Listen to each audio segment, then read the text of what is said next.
Meu marido, aí o padre passava uma penitência terrível para mim. Mas aí eu não queria pagar, porque também ia ficar feio, todo mundo ia saber que eu tinha feito isso. Então o que eu fazia? Eu contratava um penitente, e pagava e a pessoa chicoteava todinho no meu lugar. Não é? E aí estava resolvido, porque eu tinha que pagar. Não é isso que você está falando, Marcelo? Era assim.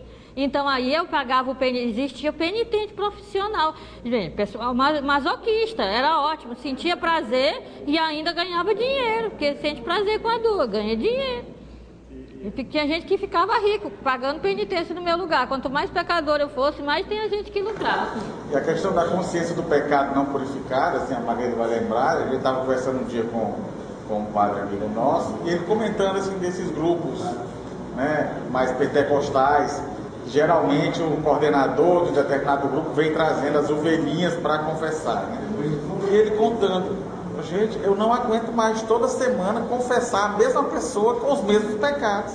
Então é sinal que a consciência não foi purificada. A pessoa está aqui, semana que vem, oi meu filho, tudo bem? Os mesmos pecados, novamente. Não respeita nem a questão do sacramento, não faz nenhum esforço de conversão. Deixa eu contar aqui uma que dá tempo, nós estamos no tempo adiantado, mas nós também estamos com os slides adiantados. A criança foi confessar, disseram que você tem que se confessar, foi lá confessar com o padre. Ele chegou lá, aí não sabia direito o que dizer, só sabia que tinha que contar os pecados. Aí o padre disse assim, conte seus pecados. Aí ele foi e disse assim, chutou, né? Isso deve ser uma coisa errada, chutou. Eu xinguei minha irmã. Calou-se. Aí o padre, e o que mais? Aí ele pensou, bicho, isso não é tão grave, deve ter coisa mais grave. Deixa eu chutar outro. Eu puxei os cabelos da minha irmã. Aí o padre olhou para ele. E o que mais? Porque o padre estava esperando que ele entrasse em outras situações, né?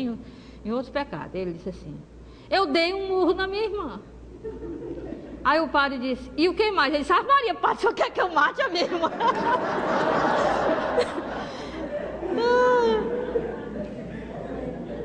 Só para vocês verem que esse negócio de... Gente, nem vou dizer... Opa, a coisa ficou fora da...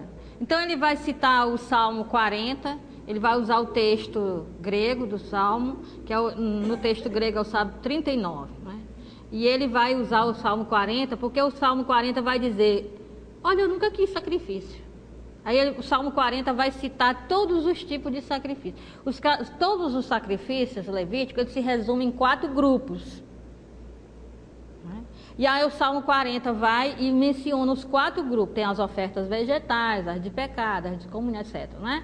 Então, ele cita os 4 grupos. Qualquer sacrifício levita estava entre esses 4 grupos de sacrifício. E o Salmo 40 menciona isso. E aí então ele vai, e Abreu diz, pois todos esses tipos de sacrifício aqui, prescritos, foram realizados no único sacrifício de Cristo. Porque o único propósito desse sacrifício não era que Deus precisasse disso. Era o amor a Deus e o amor ao próximo. Quando você levava o cesto cheio de frutos para entregar a Deus, é porque isso aí ia parar na mão do pobre. Quem? Primeiro que o levita era pobre. O levita era o cara que não tinha dinheiro. Hoje, às vezes, quem é liderança religiosa tem mais dinheiro do que os fiéis. Mas o levita que não tinha nada. O levita não tinha terra, o levita não tinha rebanhos. Então, o levita era a tribo pobre. Era o levita. Os outros tinham terra, tinham rebanhos. O levita não tinha. Então, era para alimentar, era para Deus, mas ao mesmo tempo era para alimentar o pobre. Então, todas as coisas que partilhavam, quando a pessoa entregava um animal para ser sacrificado, era para dizer, aqui está a minha vida, eu dou a minha vida quando eu dou esse animal. Quem que ficava com parte do animal? O sacerdote, o levita, e o resto da família comia. Então, a família grande comia o animal. Então, tinha uma parte que tirava uma pequena parte para o sacerdote, e a outra era para a família do ofertante. Mas tudo isso que se queria o quê? O amor a Deus, o amor ao próximo só. É que o necessitado não morresse de fome. Né? Era isso que se queria. Era agradar a Deus ajudando os outros. Então, todos esses tipos de sacrifício foram feitos por Jesus. Agora ele vai dizer o seguinte, no Salmo diz, Senhor, o Senhor me deu ouvidos para eu ouvir a tua voz e fazer a tua vontade. Então, esse sacrifício o Senhor não quer. É a mesma coisa que Jeremias. O Senhor nunca quis sacrifício. O Senhor quer que eu escute a sua voz. E o Senhor me deu ouvidos para eu ouvir a sua voz e lhe obedecer. Então o Senhor não quer nenhum desses sacrifícios. O Senhor quer que eu escute a sua voz e lhe obedeça. E aí a carta aos Hebreus vai e muda o termo. Ouvido por corpo. Um corpo o Senhor me deu para eu te obedecer. O Senhor me deu essa existência humana aqui para eu te obedecer. O Senhor me deu essa chance de estar aqui nesse mundo para eu te obedecer. Então substituiu todo o sacrifício antigo. Então veja, ele faz uma contraposição entre o que os levitas faziam e o que Cristo fazia. Ele coloca a posição do sacerdote, o ministério, a frequência com que o sacrifício era feito, o efeito que o sacrifício era feito. Então, o efeito do sacrifício. Então, os levitas, eles ministravam de pé, todo dia, muitas vezes, e eram incapazes de realizar o propósito, o objetivo. O de Cristo, ele está sentado, ele é juiz e rei, ele é soberano na vida da pessoa.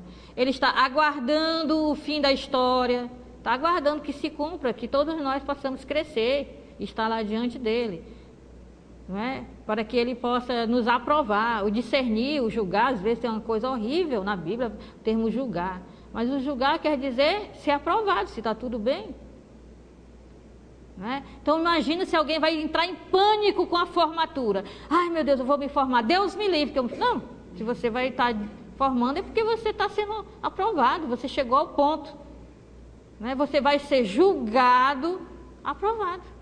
É o problema, não é? A gente vai apresentar uma dissertação, a gente vai ser julgado e aprovado. Maravilha, terminou, acabou, não é?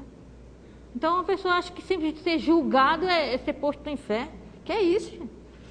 Não é? Então ele faz uma única vez e para sempre. Então não tem como ficar. Deixa. Ele está sentado aguardando o final da história. Ele está sentado até que todos os inimigos sejam vencidos. Está aguardando. Essa é a visão escatológica. Uma visão escatológica. Ele está aguardando, 10.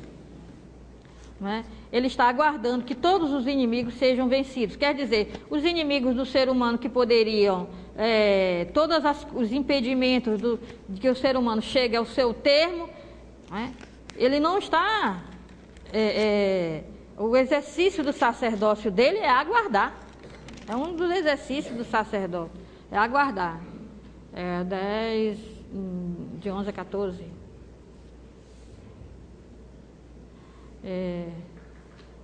Ele começa dizendo assim, 10, 11.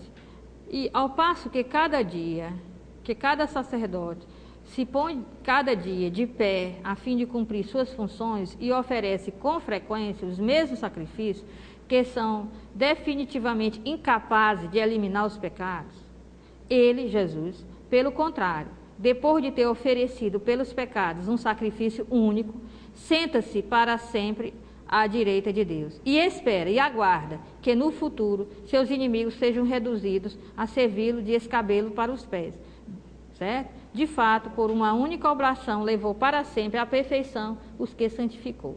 E o que também nos atesta o Espírito Santo, porque depois de ter dito, aí vai citar a Escritura. Entende? Ele está aguardando a finalização, a completude da história, não é? De que todos os inimigos sejam vencidos. Tá. Então, aí a nova aliança, o novo sacerdócio traz uma aliança. Então, o problema é o seguinte, a reflexão de Hebreu é o seguinte, estavam escravos no Egito, saíram do Egito, foram ao deserto. Era para ouvir a voz de Deus, era só para isso. Mas eles já se rebelam no Egito e no deserto dizem, nós vamos voltar para o Egito, nós vamos voltar para a escravidão. Por causa disso, por causa dessa teimosia, Deus deu os mandamentos, fez uma aliança e disse, olha, vocês têm que cumprir isso aqui. Essa é a parte de vocês. Deus deu a aliança, Deus fez a aliança, fez um contrato, as duas estavam no contrato. Nós temos agora um trato de amor, um pacto de amor. E eu vou proteger vocês, ser o pai de vocês, cuidar de vocês, e vocês vão cumprir a norma da casa, o mínimo que eu quero de vocês é isso aqui, 10 palavras, 10 mandamentos. Mas nem isso eles cumpriram. Como não cumpriram, Deus permitiu a construção do sacerdócio, do santuário, do sacrifício, para resolver um problema de consciência deles, para que eles não ficassem parados de que eu sou pecador, para eles avançar. Então era para resolver o problema de consciência e vão seguir em frente. Mas não era o ideal, não era isso. Certo? Então, veja aí, isso aí é uma coisa pedagógica, era só para eles não ficarem paralisados pela culpa. Seguir adiante. Mas não era o definitivo da coisa. Então aí ele cita Jeremias a necessidade de uma nova aliança. Uma aliança que não, Jeremias diz, uma aliança que não é, a lei não é escrita na pedra, mas é no coração. Porque era onde sempre a lei deveria estar, era no coração. A gente tem que fazer o bem porque isso é um mover do nosso coração, não porque tem uma proibição. Eu não vou matar só porque tem uma proibição para eu não matar. Não é isso, não é? É porque o meu coração é movido para fazer o bem. Então é necessário uma nova aliança. E a primeira era só para anunciar, era só uma cópia. Tudo que veio antes era só uma cópia, era só um rascunho do que deveria ser. Só. Como alguém que vai desenhar, faz um rascunho lá, e aí depois o quadro está completo. Não era o definitivo. A lei é escrita no coração e a remissão dos pecados. Tudo isso já estava previsto na primeira aliança, mas a primeira aliança não dava conta de realizar. Então era preciso uma nova aliança que realizasse. Aí ele vai e faz uma exortação. Ele diz, então vamos nos aproximar. Aproximemo-nos, nós temos um caminho novo, um caminho através do véu.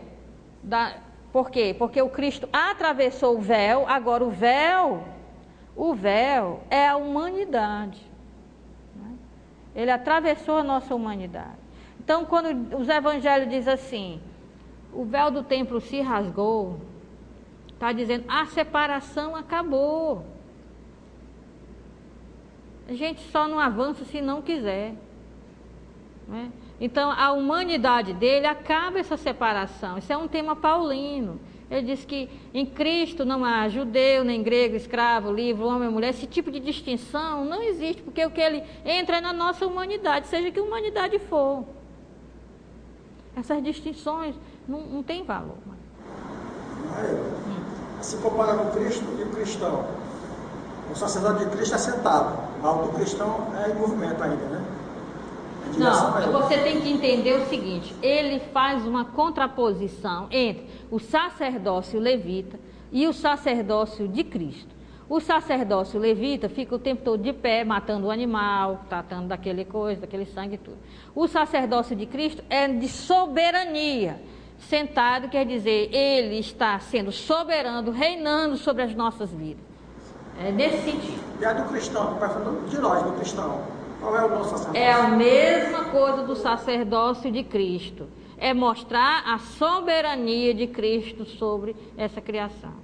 E se Cristo é soberano, todos nós somos felizes e nós somos humanos, porque Ele só nos quer o bem e ser humano. Então o que a gente tem que fazer? Em primeiro lugar, deixar Cristo ser soberano, ser o governador da minha vida. Tem que fazer a vontade dele e não a minha. Ele tem que ser o centro da minha existência. Aí ele é soberano na minha vida. Quando ele é soberano na minha vida e eu ajo a partir da soberania de Cristo, Cristo vai se tornando soberano na vida das pessoas. Entende? É assim. É dessa ação que eu estou falando. Então, mas é uma metáfora que ele usa para comparar, não é? Quer dizer, quando o sacerdócio levita fazia suas funções, ele fazia muitas coisas, mas Deus não se tornava soberano nessas coisas que ele fazia.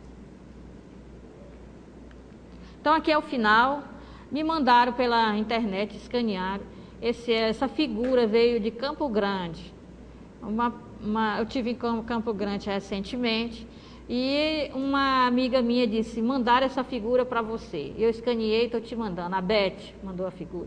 Eu perguntei, e quem desenhou? Ela disse, é anônimo, a pessoa não quer se identificar. Mas disse que depois de uma oração, fizeram uma oração, e a pessoa se sentiu inspirada para desenhar esse escriba, e eu acho que é um escriba, não é?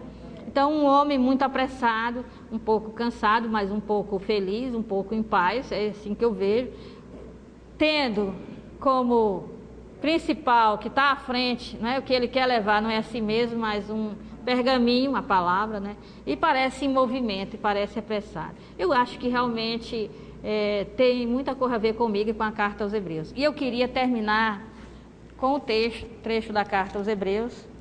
Eu não saio... a pessoa pergunta assim, no fim vai ter o abraço? Vai ter o abraço, eu espero, eu estou com saudade de vocês, eu abraço vocês. A Maria Augusta me espera um pouquinho. Então, esse trecho da carta aos Hebreus, né? Opa, deixa eu voltar só um pouquinho. Hebreus 4, de 12 a 13. Se a carta aos Hebreus nos faz chorar, se ela nos incomoda, se ela nos angustia, se ela nos toca o nosso coração, então eu vou ler isso aqui. Eu vou dizer por quê. O próprio autor de Hebreus diz, não é? Hebreus 4, de 12 a 13. De fato, a palavra de Deus é viva e eficaz, e mais incisiva do que qualquer espada de 2 gumes. A espada de 2 gumes penetrava, né? Não é cortando, é penetrando. Então, espada de 2 gumes. Ela penetra até dividir a alma do espírito, as articulações das medulas. Ela joeira, ela discerne as intenções e os pensamentos do coração. Não há criatura que se lhe esquive à vista. A seus olhos tudo está desnudo, tudo está subjugado, está agarrado, está preso. Por seu olhar, tudo está subjugado por seu olhar. A ela é que devemos prestar contas. Então, vou chamar aqui a pastora Sara, da igreja Nova Esperança. Ela vai terminar, fazer uma oraçãozinha, né? E depois a gente dá um abraço. Eu espero o abraço. Né?